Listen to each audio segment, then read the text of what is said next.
So you're going to remodel your bathroom. You may want to know how much is it going to cost. So let's talk about that.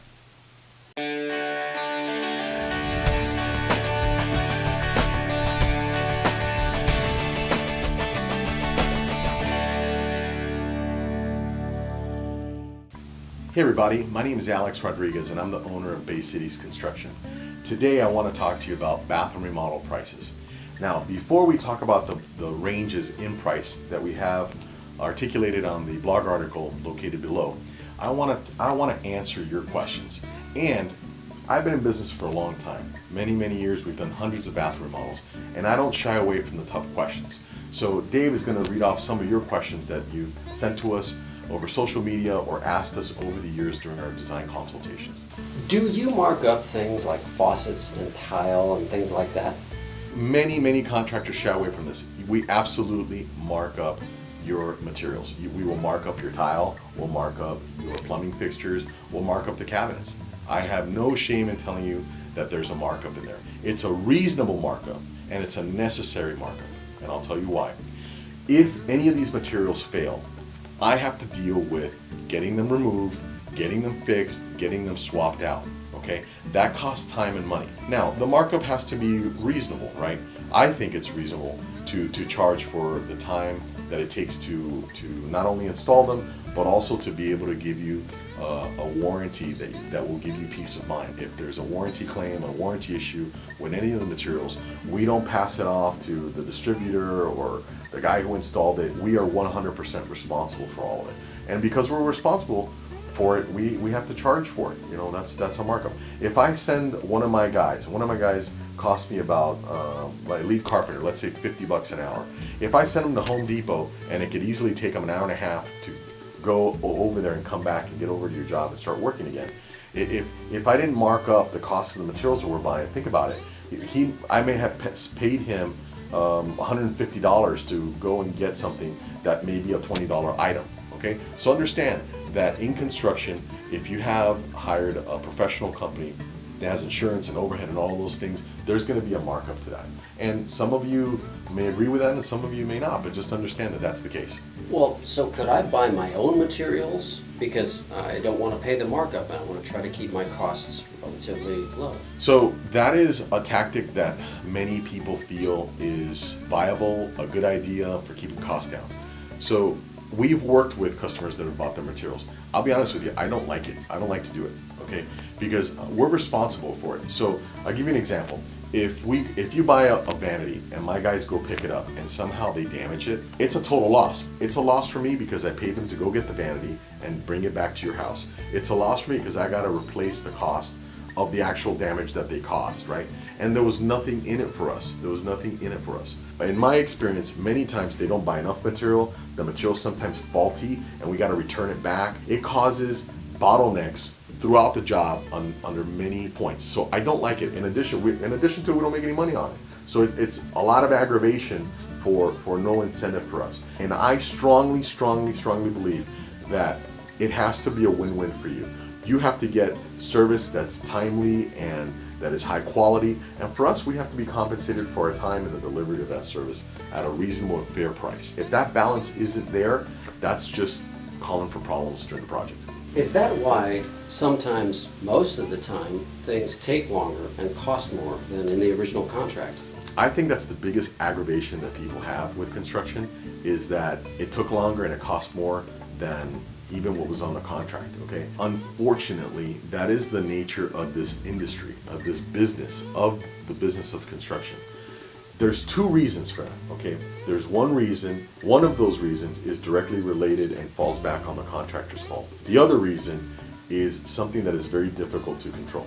The part that the contractor controls, the cost part of unforeseeable things, is when a contractor doesn't take their time in putting together a comprehensive solution to the customer's problem. The contractor used his years of experience to proof and see if there are things that need to be addressed. So a perfect example is when you do a kitchen remodel, you very commonly have to add more circuits because kitchens that were remodeled, that were installed 20 years ago, don't have enough circuits. So oftentimes the adding of those circuits is beyond the capacity of the electrical box and you have to upgrade it. The kitchen remodel triggered a panel upgrade, which can be $3,000. Okay, so what I would say is I want to be one of those guys that catches that and says up front, hey, listen, your kitchen's going to cost X number of dollars, but you're also triggering a panel upgrade that'll be $3,000.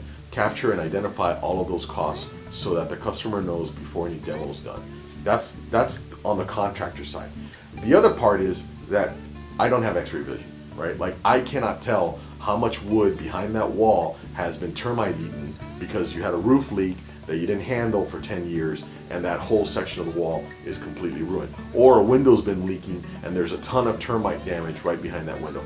Or your shower pan's been leaking and you have a lot of termite and dry rot damage underneath the shower pan that I can't see. Those deals, you as the homeowner will incur the cost of fixing them.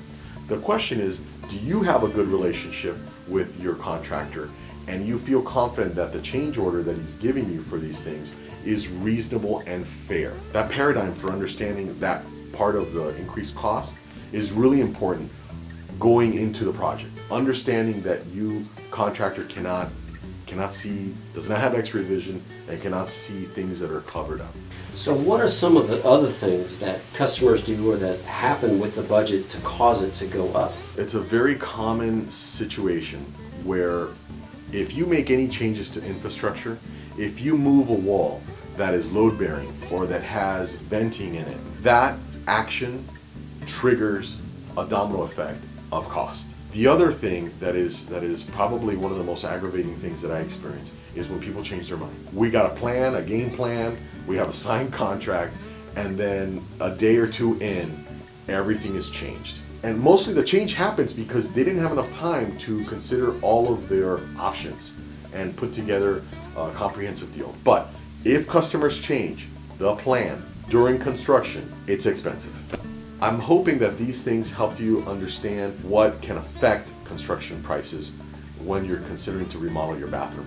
But I also want to go in depth a little bit and talk about different price points of bathroom remodeling. Okay, so let's get into that.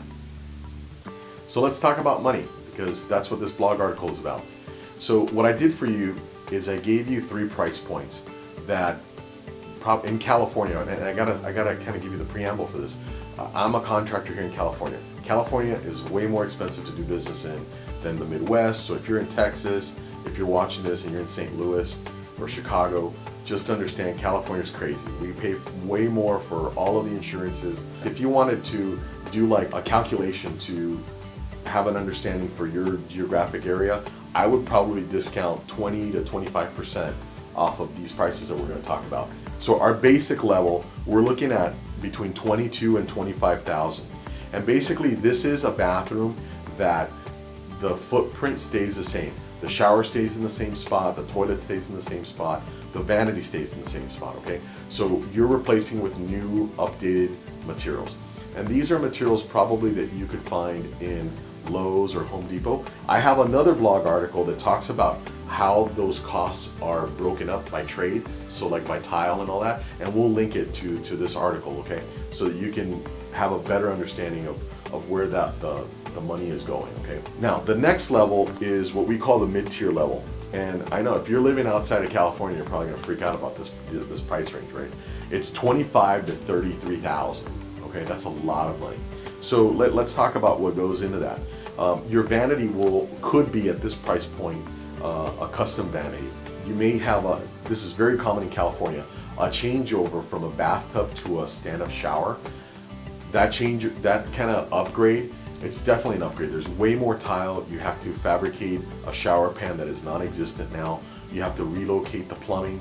Many times you have to move the controls. What I've noticed is that people are spending more for these projects. A really cool article that Turner Construction wrote, the link is in this article, you can link onto it. It talks about the rise in construction costs in the United States over I think the last 4 quarters, and they found that the prices have gone up 4.95%.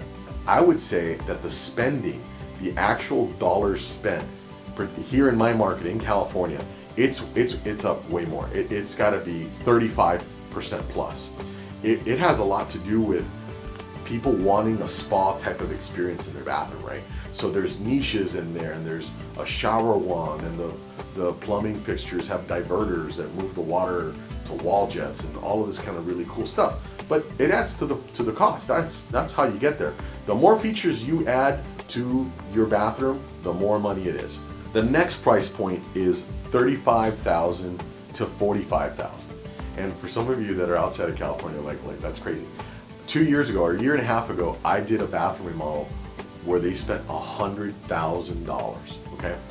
In this bathroom, there's definitely gonna be a relocation of some of the plumbing fixtures, mostly caused by the expansion of the bathroom. I would never say that, you shouldn't spend more money to expand the bathroom. The truth is, if you're gonna spend the money to remodel the bathroom, and there's things about the floor plan that suck, you should deal with that.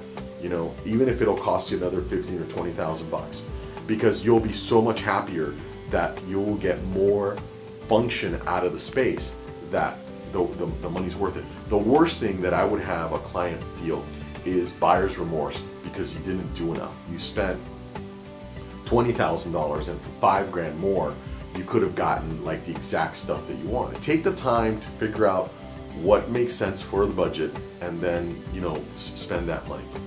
So the luxury bathrooms, that almost always entails moving the toilet, moving the shower location. Remember that master bathrooms oftentimes have a separate tub and shower, so that's just way more plumbing fixtures to buy.